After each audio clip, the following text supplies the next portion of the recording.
explicar. Porque quando nós conceituamos, nós compreendemos melhor. Morte espiritual, separação espiritual do homem e Deus. Morte física. A morte física também é uma separação. E uma separação de quê? A separação entre corpo, alma e espírito. A Bíblia diz que Deus criou o homem é um ser, que mais uma vez nós chamamos no campo teológico, uma palavra meio complicada, o homem é um ser tricotômico. O que é isso? 3 partes, simplificar. Assim como Deus é trindade, Deus é 3 pessoas, trindade, 3 pessoas que têm a mesma natureza. Ser tricotômico, um ser que tem 3 partes. O homem, ele é uma alma que habita dentro de um corpo e que tem o espírito de vida. Quando Deus criou o homem, ele cria a parte material do pó da terra, como nós já vimos aqui na parte que falamos de antropologia. Então Deus cria o corpo do pó da terra. Então Deus sopra ou sopra naquele corpo o fôlego. O que é esse fôlego? É a centelha divina, é a centelha do eterno, que vai então dar ânimo àquele corpo. E no momento que aquele corpo é animado pelo fôlego de vida, ele é criado uma alma ali dentro daquele corpo, que é verdadeiramente um homem. O homem, ele é uma alma, e essa alma não morre, ela é eterna.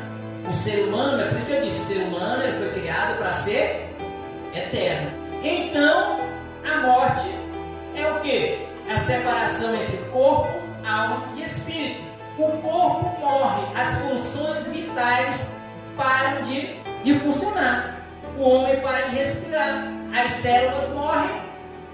Então, tudo volta a ser pó novamente. Como Deus disse, até que voltes ao pó, porque do pó tu foste criado. Então, no momento que o homem ele pecou, ele morreu espiritualmente, mas ele também, no momento que ele pecou, ele começou a morrer fisicamente.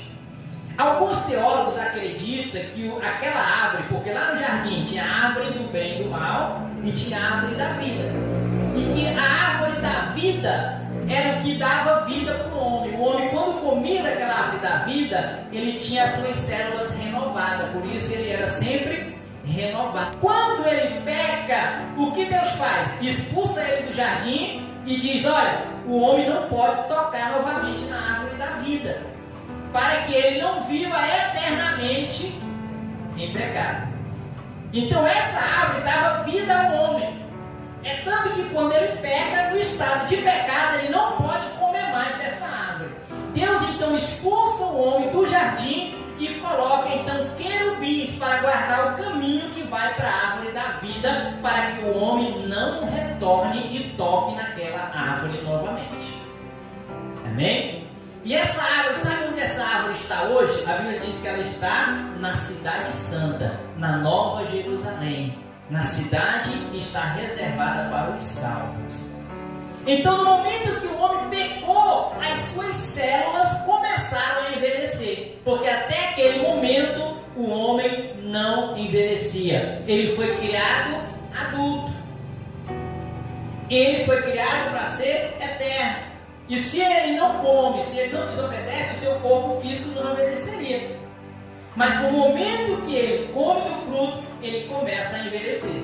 É tanto que os primeiros homens, quando você vai ver Gênesis, os primeiros homens vivem quase 1000 anos ainda.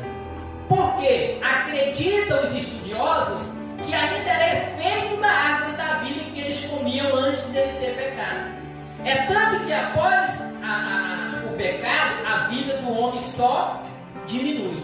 O homem que mais viveu na face da terra chama-se Matusalém. Ele viveu 969 anos. Viveu quase 1000 anos. Então, a partir do momento que ele come, ele passa então a morrer fisicamente. Né? Ele passa a morrer fisicamente. Não morre naquele momento, mas começa a envelhecer.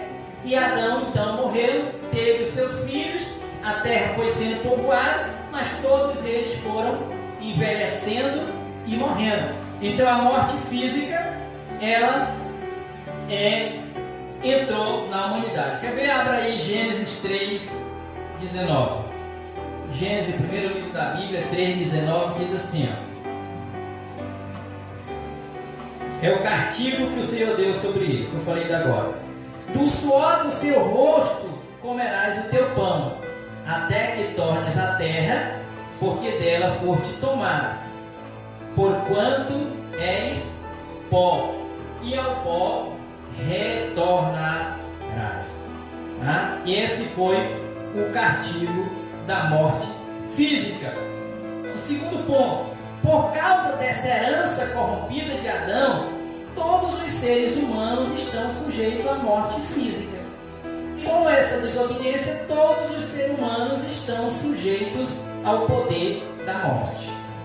Sabe onde está isso? Romanos capítulo 5, versículo 12. Olha o que ele diz.